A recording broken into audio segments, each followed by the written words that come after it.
നഗരത്തിലെ ഒരു dry cleaning കടയുടെ ഷട്ടർ പതിവില്ലാതെ പാതി തുറന്ന നിലയിൽ ഇരിക്കുന്നത് തൊട്ടെതിർവശത്ത് പാലും മറ്റും കച്ചവടം നടത്തുന്ന ഒരു കടക്കാരൻ ശ്രദ്ധിച്ചു. കടയോട് ചേർന്ന് തന്നെയായിരുന്നു ഉടമസ്ഥന്റെ വീടും. വർക്ക് കൂടുതലുള്ള ദിവസങ്ങളിൽ അയാൾ കട നേരത്തെ തന്നെ തുറക്കുന്നത് പതിവായതുകൊണ്ട് തന്നെ ആദ്യമൊന്നും എതിർവശത്തെ കടക്കാരൻ അത്ര കാര്യമാക്കിയില്ല. മണിക്കൂറുകൾ പിന്നിട്ടിട്ടും കട പൂർണ്ണമായും തുറക്കാത്ത സാഹചര്യത്തിൽ സംശയം തോന്നിയ ബേക്കറി ഉടമ ഡ്രൈ ക്ലീനിംഗ് കടയ്ക്ക് സമീപത്തെത്തുകയും ഷട്ടറിൽ കൊട്ടി ഒരുപാട് തവണ ഉടമസ്ഥനായ ലാലസനെ വിളിക്കുകയും ചെയ്തു. എത്ര വിളിച്ചു നോക്കിയിട്ടും അകത്തുനിന്നും മറുപടിയൊന്നും ലഭിക്കാത്ത സാഹചര്യത്തിൽ ബേക്കറി ഉടമ ഷട്ടർ മുകളിലേക്ക് ഉയർത്തി. പൊടുന്നനെയായിരുന്നു ഞെട്ടിക്കുന്ന ഒരു കാഴ്ച കണ്ടുകൊണ്ട് അയാൾ പിന്നിലേക്ക് മാറിയത്. കടയ്ക്കുള്ളിൽ ഡ്രൈ ക്ലീനിങ്ങിനായി കൊണ്ടുവന്ന ഡ്രസ്സുകൾ മുഴുവനും രക്തത്തിൽ കുളിച്ചു കിടക്കുന്നു. തുണിക്ക് സമീപത്തായി രക്തത്തിൽ കുളിച്ച് എന്തോ ഒന്ന് കിടക്കുന്നു. ഭയന്നുപോയ കടക്കാരൻ ഉടൻ തന്നെ പുറത്തേക്കിറങ്ങുകയും സമീപവാസികളെയൊക്കെ വിവരമറിയിക്കുകയും ചെയ്തു. കടയ്ക്കുള്ളിൽ എന്തോ വലിയ കുഴപ്പം സംഭവിച്ചിട്ടുണ്ടെന്ന് മനസ്സിലാക്കിയ നാട്ടുകാർ ഉടൻ തന്നെ വിവരം പോലീസിൽ അറിയിച്ചു. ഏതാനും നിമിഷങ്ങൾക്കകം തന്നെ പാമ്പാടി സ്റ്റേഷനിൽ നിന്നും വിവരമറിഞ്ഞ് പോലീസ് സംഘം അവിടേക്കെത്തി. കടയ്ക്കുള്ളിലേക്ക് പ്രവേശിച്ച പോലീസ് സംഘവും ഞെട്ടിപ്പിക്കുന്ന ആ കാഴ്ച കണ്ടു. കടയ്ക്കുള്ളിലെ തുണിക്കൂമ്പാരങ്ങൾക്കിടയിൽ രക്തത്തിൽ കുളിച്ച നിലയിൽ ശരീരമാകെ വെട്ടിമുറിക്കപ്പെട്ട നിലയിൽ ഒരു ചെറുപ്പക്കാരന്റെ മൃതശരീരം കിടക്കുന്നു. അപ്പോഴായിരുന്നു കൂട്ടത്തിലുണ്ടായിരുന്ന ഒരു പോലീസുകാരൻ കടയ്ക്കുള്ളിൽ മറ്റൊരു കാഴ്ച കണ്ടത്. ആ കടയ്ക്കുള്ളിൽ ഒരു ഭാഗത്തായി പ്രായമുള്ള ഒരു സ്ത്രീയുടെയും പുരുഷന്റെയും മൃതദേഹങ്ങൾ വെട്ടി പരിക്കേൽപ്പിച്ച നിലയിൽ രക്തത്തിൽ കുളിച്ചു കിടക്കുന്നു. അവിടെ കൂടി നിന്ന ആളുകൾ ഉടൻ തന്നെ മൃതദേഹങ്ങൾ തിരിച്ചറിഞ്ഞു. കടയുടമയായ ലാലസണും ഭാര്യ ഹെൽത്ത് ഇൻസ്പെക്ടറായ പ്രസന്നകുമാരിയും അവരുടെ മകൻ പ്രവീണുമാണ് വെട്ടിനുറുക്കപ്പെട്ട നിലയിൽ കൊല്ലപ്പെട്ട് കടയ്ക്കുള്ളിൽ കിടക്കുന്നത്. തറയിലുള്ള രക്തവും മൃതദേഹങ്ങളിൽ പറ്റിപ്പിടിച്ചിരിക്കുന്ന രക്തവും കട്ട പിടിച്ചിട്ടുണ്ട്. ഇതിൽ നിന്നും 3 കൊലപാതകങ്ങളും നടന്നിട്ട് മണിക്കൂറുകൾ പിന്നിട്ടു എന്ന് പോലീസിന് വ്യക്തമായി. ലാലസനും കുടുംബത്തിനും പറയത്തക്ക ശത്രുക്കൾ ആരും തന്നെ ഇല്ല എന്ന് നാട്ടുകാരെ ചോദ്യം ചെയ്തതിൽ നിന്ന് പോലീസിന് വ്യക്തമായി. സംഭവം അറിഞ്ഞ് മണർകാട് സ്റ്റേഷനിൽ നിന്നും പോലീസ് സംഘം അവിടേക്ക് എത്തി. ഈ നിമിഷം മുതൽ അന്വേഷണ ചുമതല വഹിക്കുന്നത് മണർകാട് സ്റ്റേഷൻ പരിധിയിലുള്ള ആളുകളാണ്. സർക്കിൾ ഇൻസ്പെക്ടർ സാജു വർഗീസിന്റെ നിർദ്ദേശപ്രകാരം ഡോഗ് സ്ക്വാഡും ഫോറൻസിക് സംഘവും സംഭവസ്ഥലത്തേക്ക് എത്തി. മൃതദേഹങ്ങളിൽ മണം പിടിച്ച പോലീസ് നായ ആ കടയ്ക്കുള്ളിൽ പരതിയ ശേഷം കടയ്ക്ക് പിന്നിലുള്ള ലാലസന്റെ വീട്ടിലേക്കാണ് പോയത്. വീടിനകത്തെ അലമാരകളും മേശവലിപ്പുകളുമെല്ലാം തുറന്നിട്ട നിലയിലായിരുന്നു. പുറത്ത് ഡ്രൈ ക്ലീനിംഗ് ഷോപ്പിന്റെ ഡ്രോയും തുറന്ന നിലയിലായിരുന്നു. വളരെ വലിയൊരു മോഷണം തന്നെ നടന്നതായി പോലീസിന് വ്യക്തമായി. വീടിനുള്ളിലൊക്കെ മണം പിടിച്ച പോലീസ് നായ തിരികെ ഡ്രൈ ക്ലീനിംഗ് കടയ്ക്ക് സമീപം എത്തുകയും കോട്ടയം ഭാഗത്തേക്ക് ഓടുകയും ചെയ്തു. അവിടെ ഒരു ഓട്ടോ സ്റ്റാൻഡിന് സമീപമെത്തിയ പോലീസ് നായ കുറെ നേരം അവിടെ തന്നെ നിന്നു. ഇതിൽ നിന്നും കുറ്റവാളി അല്ലെങ്കിൽ കുറ്റവാളികൾ കൊലപാതകം നടത്തിയതിനു ശേഷം ആ ജംഗ്ഷനിലെത്തി അവിടെ നിന്നും വാഹനത്തിൽ കയറി പോയതാകാമെന്ന് പോലീസ് വിലയിരുത്തി. ആ സമയത്താണ് ഫോറൻസിക് സംഘം ഞെട്ടിക്കുന്ന ഒരു കാര്യം പോലീസിനെ അറിയിച്ചത്. കൊല ചെയ്യപ്പെട്ട പ്രസന്നകുമാരിയുടെ ഒരു ചെവി അറുത്തെടുത്ത നിലയിലായിരുന്നു. പ്രസന്നകുമാരിയുടെ ചെവിയിലുണ്ടായിരുന്ന കമ്മൽ ഊരിയെടുക്കാൻ കഴിയാത്ത സാഹചര്യത്തിലാണ് കുറ്റവാളി അവരുടെ ചെവി അറുത്തെടുത്തിരിക്കുന്നത്. ഈ സമയത്തായിരുന്നു ലാലസന്റെ ഇളയ മകൻ സംഭവമറിഞ്ഞ് അവിടേക്ക് എത്തിയത്. നിലവിളിച്ച് കരഞ്ഞുകൊണ്ട് കടയിലേക്ക് കയറാൻ ശ്രമിച്ച ആ ചെറുപ്പക്കാരനെ വളരെ ബുദ്ധിമുട്ടിയായിരുന്നു പോലീസ് സംഘം ആശ്വസിപ്പിച്ചത്. ശേഷം ലാലസന്റെ വീട്ടിലെത്തി നഷ്ടപ്പെട്ട സാധനങ്ങളുടെ ഒരു ലിസ്റ്റ് തന്നെ തയ്യാറാക്കി. അലമാരയ്ക്കുള്ളിൽ സൂക്ഷിച്ചിരുന്ന സ്വർണ്ണാഭരണങ്ങൾ, വാച്ചുകൾ, ടോർച്ചുകൾ, മോതിരങ്ങൾ എന്നിവയെല്ലാം നഷ്ടമായിട്ടുണ്ടെന്ന് ആ ചെറുപ്പക്കാരൻ മൊഴി നൽകി. ഇതിനു പുറമെ പ്രസന്നകുമാരിയുടെ ശരീരത്തിലുണ്ടായിരുന്ന മുഴുവൻ ആഭരണങ്ങളും മിസ്സായിട്ടുണ്ടെന്ന് മനസ്സിലായി. അലമാരകളിലും മേശവലിപ്പുകളിലും സൂക്ഷിച്ചിരുന്ന പണവും നഷ്ടമായിട്ടുണ്ട്. വളരെ വിപുലമായൊരു മോഷണം തന്നെയാണ് അവിടെ നടന്നിരിക്കുന്നത്. ലാലസനെയും കുടുംബത്തെക്കുറിച്ചും ഡ്രൈ ക്ലീനിംഗ് കടയെക്കുറിച്ചുമുള്ള കൂടുതൽ വിവരങ്ങൾ പ്രദേശവാസികളോടും തൊട്ടപ്പുറത്തുണ്ടായിരുന്ന കടക്കാരോടുമൊക്കെ പോലീസ് തിരക്കി തുടങ്ങി. ഈ സമയത്താണ് ലാലസന്റെ ഡ്രൈ ക്ലീനിംഗ് കടയിൽ ഒരു ജോലിക്കാരനുണ്ടായിരുന്നതായി ബേക്കറി ഉടമ പോലീസിന് മൊഴി നൽകിയത്. ഏകദേശം 9 മണിയോടുകൂടി എല്ലാ ദിവസവും അയാൾ ജോലിക്കെത്തുന്നത് പതിവാണ്. എന്നാൽ ഇന്ന് ഈ സമയം വരെ അയാൾ എത്തിയിട്ടില്ല. ജോലിക്കാരനെ കുറിച്ചുള്ള കൂടുതൽ വിവരങ്ങൾ ലാലസന്റെ ഇളയ മകനോട് പോലീസ് ചോദിച്ചു. ജയ്സിംഗ് എന്നാണ് അയാളുടെ പേര്. ഉത്തർപ്രദേശിലെ മധുരയാണ് സ്വദേശം. ഏകദേശം 2 മാസം മാത്രമേ ആയിട്ടുള്ളൂ അയാൾ ജോലിക്കെത്തിയിട്ട്. ഈ സമയത്ത് ഇൻക്വസ്റ്റ് നടപടികൾ പൂർത്തിയാക്കിയ ശേഷം മൃതദേഹങ്ങൾ പോസ്റ്റ്മോർട്ടത്തിനായി ഷിഫ്റ്റ് ചെയ്തു. അന്ന് വൈകുന്നേരം തന്നെ CI സംഘവും അതുവരെ ശേഖരിച്ച എല്ലാ വിവരങ്ങളും കേസ് ഫയലിൽ രേഖപ്പെടുത്തി. മോഷണ ശ്രമത്തിനിടയിലുള്ള കൊലപാതകമാണെന്നാണ് പ്രാഥമിക വിലയിരുത്തൽ. അന്വേഷണത്തിന്റെ ആദ്യഘട്ടമെന്നോണം കൊല്ലപ്പെട്ട 3 പേരുടെയും ഫോൺ രേഖകൾ പരിശോധിക്കുന്നതിനായി സൈബർ സെല്ലിന് നിർദ്ദേശം നൽകി. കോട്ടയം മെഡിക്കൽ കോളേജിൽ പോസ്റ്റ്മോർട്ടം നടപടികൾ പൂർത്തീകരിച്ച ഡോക്ടർമാർ വളരെ വിശദമായൊരു റിപ്പോർട്ട് തന്നെയാണ് പോലീസിന് നൽകിയത്. അതിൽ ഞെട്ടിക്കുന്ന ഒരു കാര്യം പ്രവീണിന്റെ പോസ്റ്റ്മോർട്ടം റിപ്പോർട്ടായിരുന്നു. കൊല്ലപ്പെട്ട സമയത്ത് പ്രവീണിന്റെ ശരീരത്തിൽ അതിശക്തമായി വൈദ്യുതാഘാതം ഏൽപ്പിച്ചിരുന്നു. അതോടൊപ്പം തന്നെ പ്രവീണിന്റെ മുഖത്ത് ആസിഡ് ഒഴിച്ച് പൊള്ളിച്ചിട്ടുമുണ്ട്. ഡ്രൈ ക്ലീനിംഗ് ആവശ്യത്തിനായി കരുതിയ ആസിഡാണ് പ്രവീണിന്റെ മുഖത്ത് ഒഴിച്ചിരിക്കുന്നത്. അതിനുശേഷമാണ് അയാളെ വെട്ടിക്കൊലപ്പെടുത്തിയിരിക്കുന്നത്. രാത്രി ഏകദേശം 11:30-ക്കും 12:30-ക്കും ഇടയിലാണ് 3 കൊലപാതകങ്ങളും നടന്നിരിക്കുന്നത്. ഈ സമയത്താണ് സൈബർ സെല്ലിൽ നിന്നും പോലീസ് സ്റ്റേഷനിലേക്ക് ഒരു ഫോൺ കോൾ എത്തുന്നത്.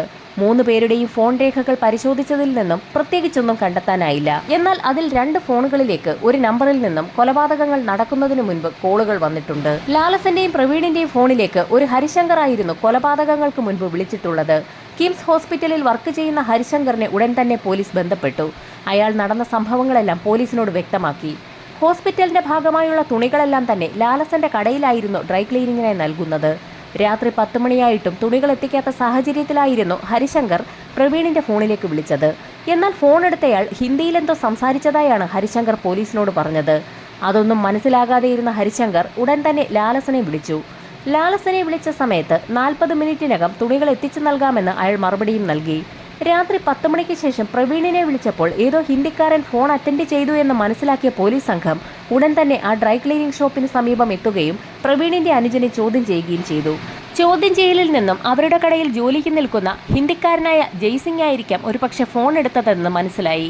ജയ്സിംഗ് അല്ലാതെ മറ്റ് ഹിന്ദി സംസാരിക്കുന്ന സുഹൃത്തുക്കളൊന്നും പ്രവീണിനില്ല എന്നുകൂടി അനുജൻ പറഞ്ഞപ്പോൾ പോലീസ് ആ സംശയം ഉറപ്പിച്ചു. അതുമാത്രവുമല്ല, കൊലപാതകം നടന്ന് സമയം ഇത്രയായിട്ടും ജയ്സിംഗ് ഇതുവരെ കടയിലേക്ക് എത്തിയിട്ടുമില്ല. പോലീസ് സംഘം പ്രവീണിന്റെ ഫോണിനായി ആ വീടിനുള്ളിലും കടയിലുമൊക്കെ വിശദമായൊരു തിരച്ചിൽ തന്നെ നടത്തി. അവിടെയെങ്ങും ഫോൺ കാണാത്ത സാഹചര്യത്തിൽ സൈബർ സെല്ലിൽ വിളിച്ച് ഫോണിന്റെ നിലവിലെ ലൊക്കേഷൻ ഡീറ്റെയിൽസ് എടുക്കാൻ ആവശ്യപ്പെട്ടു. ഏതാനും നിമിഷങ്ങൾക്കകം തന്നെ സൈബർ സെല്ലിൽ നിന്നും സിഐയുടെ ഫോണിലേക്ക് ഒരു കോൾ വന്നു. പ്രവീണിന്റെ ഫോൺ സ്വിച്ച്ഡ് ഓഫ് ആണ്. സ്വിച്ച്ഡ് ഓഫ് ആയിരിക്കുന്നത് തിരുവനന്തപുരത്ത് വെച്ചാണ്. കോട്ടയത്തെ വീട്ടിലുണ്ടായിരുന്ന ഫോൺ എങ്ങനെ തിരുവനന്തപുരത്തെത്തി? പോലീസിന്റെ സംശയം നീളുന്നത് ജയ്സിംഗിലേക്കാണ്. ലാലസനെയും കുടുംബത്തെയും കൊലപ്പെടുത്തിയ ശേഷം സ്വർണവും പണവുമായി ജോലിക്കാരനായ ജയ്സിംഗ് കടന്നതാകാമെന്ന് പോലീസ് സംശയിച്ചു. എങ്കിൽ പോലും അത്യാവശ്യം ആരോഗ്യവും വലിപ്പവുമൊക്കെയുള്ള 3 പേരെ ഒരുമിച്ച് ജയ്സിംഗിനെ പോലൊരാൾക്ക് കൊലപ്പെടുത്താൻ കഴിയുമോ എന്നതായിരുന്നു നാട്ടുകാരുടെ സംശയം. ഒരു കരച്ചിലോ നിലവിളി ശബ്ദമോ ഒന്നും ആ നാട്ടുകാർ കേട്ടിട്ടില്ല. ഒരു പക്ഷേ കൊലപാതകത്തിന് പിന്നിൽ നിരവധി പേരുണ്ടാകുമെന്ന് പോലും പോലീസ് കരുതി. ഈ ചർച്ചകൾ നീളുന്ന സമയത്ത് ഡിവൈഎസ്പി സംഘവും സ്ഥലത്തെത്തി. ജയ്സിംഗാണ് കൊല നടത്തിയതെങ്കിൽ കൃത്യം നടത്തിയ ശേഷം അയാൾ തിരുവനന്തപുരത്തേക്ക് എന്തിനാണ് പോയത്? കോട്ടയത്ത് നിന്നും എറണാകുളത്തേക്ക് പോകുന്നതിന് പകരം എന്തുകൊണ്ടായിരിക്കാം അവൻ തിരുവനന്തപുരത്തേക്ക് പോയതെന്നുള്ള ചോദ്യമായിരുന്നു പോലീസിന്റെ ഇടയിൽ സംശയമുണ്ടാക്കിയത്. എന്നിരുന്നാലും ഡിവൈഎസ്പിയുടെ നേതൃത്വത്തിൽ തന്നെ CIA സംഘവും ജയ്സിംഗിനെ പിടികൂടുന്നതിനായി ഉത്തർപ്രദേശിലേക്ക് തിരിച്ചു. ഉത്തർപ്രദേശിലെത്തിയ പോലീസ് സംഘം നേരെ മധുര സ്റ്റേഷനിലെത്തി SP-യെ കണ്ടു.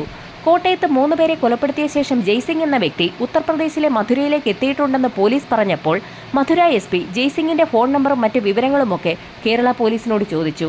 ഡ്രൈ ക്ലീനിംഗ് ഷോപ്പിൽ നടത്തിയ പരിശോധനയിൽ നിന്നും ജയ്സിംഗിന്റെ ID കാർഡും മൊബൈൽ നമ്പറും ഒക്കെ പോലീസിന് ലഭിച്ചിരുന്നു. ആ ഡീറ്റെയിൽസ് എല്ലാം മധുര പോലീസിന് കൈമാറി. മൊബൈൽ ഫോൺ കേന്ദ്രീകരിച്ചുള്ള അന്വേഷണത്തിൽ ആ മൊബൈൽ ഫോൺ കോട്ടയത്ത് നിന്ന് തന്നെ സ്വിച്ച്ഡ് ഓഫ് ആണെന്ന് മനസ്സിലായി. ഇതോടൊപ്പം തന്നെ മധുര SP അവിടുത്തെ പോലീസ് സംഘത്തിന് മറ്റൊരു നിർദ്ദേശം നൽകി. ജയ്സിംഗിന്റെ സിം കാർഡ് കേന്ദ്രീകരിച്ച് ഒരന്വേഷണം നടത്തുക. അതിൽ നിന്നും ജയ്സിംഗിന്റെ അഡ്രസ് കണ്ടുപിടിക്കുക. അന്വേഷണത്തിൽ മൊബൈൽ നമ്പറും ID കാർഡും എന്തിന് ആ പേര് പോലും ഫേക്ക് ആണെന്ന് കണ്ടെത്തി. ശരിക്കും അപരിചിതനായ ഒരു വ്യക്തി ജയ്സിംഗ് എന്ന പേരിൽ ഒരു കള്ള ID കാർഡ് ഉണ്ടാക്കി കോട്ടയത്ത് ഡ്രൈ ക്ലീനിംഗ് കടയിൽ 2 മാസത്തോളം ജോലി ചെയ്യുകയായിരുന്നു. ID കാർഡുകൾ വാങ്ങിവെച്ച ശേഷമായിരുന്നു സാധാരണയായി അന്യസംസ്ഥാന തൊഴിലാളികൾക്ക് ജോലി കൊടുക്കുക. ലാലസനം അത് തന്നെയാണ് ചെയ്തത്. പക്ഷേ അത് തീർത്തും വ്യാജമാണെന്ന് ഇപ്പോഴാണ് തെളിയുന്നത്. ജയ്സിംഗിനെ തേടി ഉത്തർപ്രദേശിലെത്തിയ കേരള പോലീസ് ആകെ വലഞ്ഞു. ഈ സമയത്താണ് തിരുവനന്തപുരം സൈബർ സെല്ലിൽ നിന്നും CI സാജു വർഗീസിന്റെ ഫോണിലേക്ക് ഒരു കോൾ എത്തുന്നത്. പ്രവീണിന്റെ മൊബൈൽ ഉത്തർപ്രദേശിലെ ഫിറോസാബാദ് ജില്ലയിൽ ആക്റ്റീവായിരിക്കുന്നു. അതോടൊപ്പം തന്നെ മറ്റൊരു വിവരം കൂടി ലഭിച്ചു. ജയ്സിംഗ് കോട്ടയത്തായിരുന്ന സമയത്ത് സ്ഥിരമായി ബന്ധപ്പെട്ടുകൊണ്ടിരുന്ന നമ്പറുകളുടെ ഒരു ലിസ്റ്റും തിരുവനന്തപുരം സൈബർ സെല്ല് എടുത്തു കഴിഞ്ഞു. ജയ്സിംഗ് കോട്ടയത്ത് നിന്നും ബന്ധപ്പെട്ടിരിക്കുന്ന ആ നമ്പറുകളെല്ലാം തന്നെ ഫിറോസാബാദ് ജില്ലയുടെ ടവർ ലൊക്കേഷനിൽ വരുന്നവയാണ്. തീർത്തും ആശ്വാസകരമായൊരു വാർത്തയാണ് CIക്ക് സംഘത്തിന് ലഭിച്ചത്. മണിക്കൂറുകളായി സ്വിച്ച്ഡ് ഓഫ് ആയിരുന്ന പ്രവീണിന്റെ ഫോണിലേക്ക് ഇപ്പോൾ കോള് പോയിരിക്കുകയാണ്. മധുര SP-യുടെ സഹായത്തോടുകൂടി തന്നെ ഫിറോസാബാദ് പോലീസ് സ്റ്റേഷനുമായി ബന്ധപ്പെട്ട് കേരള പോലീസ് സംഘം ഫിറോസാബാദിലേക്ക് പുറപ്പെട്ടു. ഫിറോസാബാദ് SP-യുടെ നേതൃത്വത്തിൽ അവിടുത്തെ സൈബർ സെല്ലിൽ ആ നമ്പറുകളുടെ എല്ലാം ടവർ ലൊക്കേഷൻ എടുത്തു. ജയ്സിംഗിന്റെ സുഹൃത്തുക്കളുടെ നമ്പറുകളുടെ ഒരു ലിസ്റ്റ് തന്നെയാണ് ഇപ്പോൾ പോലീസിന്റെ കയ്യിലുള്ളത്. എന്നാൽ ആ നമ്പറുകളിലേക്ക് ഏതെങ്കിലും കാരണവശാൽ പോലീസ് ബന്ധപ്പെട്ടു എന്നറിഞ്ഞാൽ ജയ്സിംഗ് അവിടെ നിന്നും മുങ്ങാൻ സാധ്യതയുണ്ട്. അതുകൊണ്ട് തന്നെ ഫോണിലൂടെ ബന്ധപ്പെടാതെ ആ നമ്പറുകളുടെയൊക്കെ ഉടമകളെ കണ്ടെത്തുകയാണ് തീരുമാനം. ഫിറോസാബാദിലുള്ള ഏതോ ഒരു സുഹൃത്തുമായി ബന്ധപ്പെടാൻ വേണ്ടി മാത്രമായിരുന്നു ജയ്സിംഗ് പ്രവീണിന്റെ മൊബൈൽ ഫോൺ ഓണാക്കിയത്. കോൾ വിളിച്ച ശേഷം തന്നെ അയാൾ അത് സ്വിച്ച് ഓഫ് ആക്കി. ജയ്സിംഗ് കോൺടാക്ട് ചെയ്ത സുഹൃത്തിന്റെ ലൊക്കേഷൻ അടക്കം മുഴുവൻ ഡീറ്റെയിൽസും ഫിറോസാബാദ് പോലീസിന് കൈമാറി. ഫിറോസാബാദ് എസ് പിയുടെ സഹായത്തോടുകൂടി ജയ്സിംഗിന്റെ സുഹൃത്തിനെ കേരള പോലീസ് പിടികൂടുകയും ചെയ്തു. ആ സുഹൃത്തിന്റെ ഫോണിൽ അവരുടെ കൈവശമുണ്ടായിരുന്ന ജയ്സിംഗിന്റെ നമ്പർ ഡയൽ ചെയ്ത സമയത്ത് നരേന്ദ്രൻ എന്നൊരു പേരാണ് എഴുതി വന്നത്. ഇതിൽ നിന്നും ഒരു കാര്യം വ്യക്തമായി. നരേന്ദ്രൻ എന്ന വ്യക്തി ജയ്സിംഗ് എന്ന കള്ളപ്പേരിലായിരുന്നു കോട്ടയത്തെത്തി ഇത്രയും കാലം ജോലി ചെയ്തിരുന്നത്. ജയ്സിംഗ് എന്ന നരേന്ദ്രനെക്കുറിച്ച് കൂടുതൽ കാര്യങ്ങൾ സുഹൃത്തിൽ നിന്നും പോലീസ് മനസ്സിലാക്കി. 2 മാസങ്ങൾക്ക് മുൻപ് നരേന്ദ്രൻ കേരളത്തിലേക്ക് ജോലിക്ക് പോയതാണ്. കഴിഞ്ഞ ഏതാനും ദിവസങ്ങൾക്ക് മുൻപാണ് മടങ്ങിയെത്തിയത്. സുഹൃത്തിന്റെ സഹായത്തോടുകൂടി പോലീസ് സംഘം ഫിറോസാബാദിലെ ന്യൂ അംബേദ്കർ കോളനിയിലുള്ള നരേന്ദ്രൻ എന്ന ജയ്സിംഗിന്റെ വീട്ടിലേക്ക് എത്തി. അതൊരു ചേരി പ്രദേശമാണ്. പോലീസ് സംഘം നരേന്ദ്രന്റെ വീട് വളഞ്ഞ ശേഷം സുഹൃത്തിനോട് വാതിലിൽ മുട്ടി വിളിക്കാൻ ആവശ്യപ്പെട്ടു. സുഹൃത്തിന്റെ വിളി കേട്ട് വാതിൽ തുറന്നെത്തിയത് സാക്ഷാൽ നരേന്ദ്രൻ തന്നെയായിരുന്നു. ആ നിമിഷം തന്നെ പോലീസ് സംഘം അയാളെ കസ്റ്റഡിയിലെടുത്തു. മോഷ്ടാക്കളുടെയും കൊലപാതകങ്ങളുടെയും ഗുണ്ടകളുടെയും ഒക്കെ ഒരു കേന്ദ്രം തന്നെയായിരുന്നു new Ambedkar colony. Firozabad police സ്റ്റേഷനിലെ ഫോർമാലിറ്റികളെല്ലാം പൂർത്തിയാക്കിയ കേരള പോലീസ് നരേന്ദ്രനുമായി കോട്ടയത്തെത്തി. കോട്ടയം പോലീസ് ക്ലബ്ബിൽ വെച്ച് അയാളെ ചോദ്യം ചെയ്തപ്പോൾ വളരെ വിചിത്രമായൊരു കഥയാണ് നരേന്ദ്രൻ പോലീസിനോട് പറഞ്ഞത്. തന്നെ കോട്ടയത്ത് നിന്നും ബലമായി ആരോ വാഹനത്തിൽ തട്ടിക്കൊണ്ടു പോയതാണെന്നായിരുന്നു അയാളുടെ ആദ്യത്തെ മൊഴി. എന്നാൽ അധിക നേരം പോലീസിന് മുൻപിൽ പിടിച്ചു നിൽക്കാൻ നരേന്ദ്രന് കഴിഞ്ഞില്ല. കാരണം അയാൾ കോട്ടയത്ത് നിന്നും ഓട്ടോറിക്ഷയിൽ പോകുന്നതും ബസ്സിൽ കയറുന്നതുമൊക്കെ CCTV ദൃശ്യങ്ങളിൽ പതിഞ്ഞിരുന്നു. ആ ദൃശ്യങ്ങളൊക്കെ പോലീസ് സംഘം നരേന്ദ്രനെ കാണിച്ചപ്പോൾ അവന്റെ കൂടെ ആരും ഉണ്ടായിരുന്നില്ല എന്നുള്ളതും വ്യക്തമായി.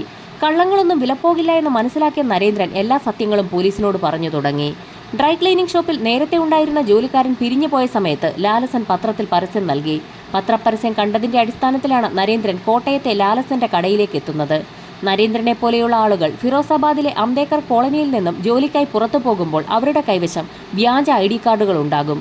അവിടെ നിന്ന് ജോലിക്കിറങ്ങുന്ന സംഘം ഇന്ത്യയുടെ വിവിധ ഭാഗങ്ങളിലെത്തി ജോലി ചെയ്യുകയും മോഷണം നടത്താൻ കിട്ടുന്ന അവസരങ്ങളിൽ അത് പാഴാക്കാതെ ഉപയോഗപ്പെടുത്തുകയും ചെയ്യും. പിടിക്കപ്പെടാതിരിക്കുന്നതിനായാണ് വ്യാജ ID കാർഡുകളും മൊബൈൽ നമ്പറുകളും ഇവർ സ്ഥിരമായി ഉപയോഗിക്കുന്നത്. ഓരോ സ്ഥലത്തും ഓരോ പേരും വ്യാജ ID കാർഡുകളുമാണ് ഇവർ ഉപയോഗിക്കുക.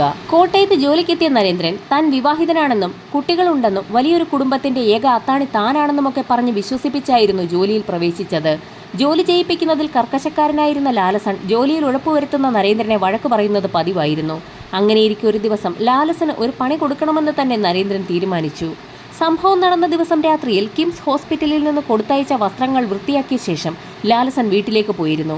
ഈ സമയത്ത് അവിടെ എത്തിയ നരേന്ദ്രൻ കാണുന്നത് കടയുടെ ഷട്ടർ പകുതി താഴ്ത്തിയിട്ടിരിക്കുന്നതാണ്. താഴ്ത്തിയിട്ടിരിക്കുന്ന ഷട്ടറിനടിയിലൂടെ കടയ്ക്കുള്ളിലേക്ക് നോക്കിയ നരേന്ദ്രൻ കാണുന്നത് അവിടെ മദ്യപിച്ച് ബോധമില്ലാതെ ഇരിക്കുന്ന പ്രവീണിനെയാണ്. ഷട്ടറിന്റെ ഉയർത്തിവെച്ച ഭാഗത്തിനടിയിൽ കൂടി കടയ്ക്കുള്ളിലേക്ക് നരേന്ദ്രൻ കയറി ചെന്നതുപോലും പ്രവീൺ അറിഞ്ഞില്ല. ഈ സമയത്താണ് മേശയുടെ ഡ്രോ തുറന്നിരിക്കുന്നതും അതിൽ പണം ഇരിക്കുന്നതും നരേന്ദ്രന്റെ ശ്രദ്ധയിൽപ്പെടുന്നത്.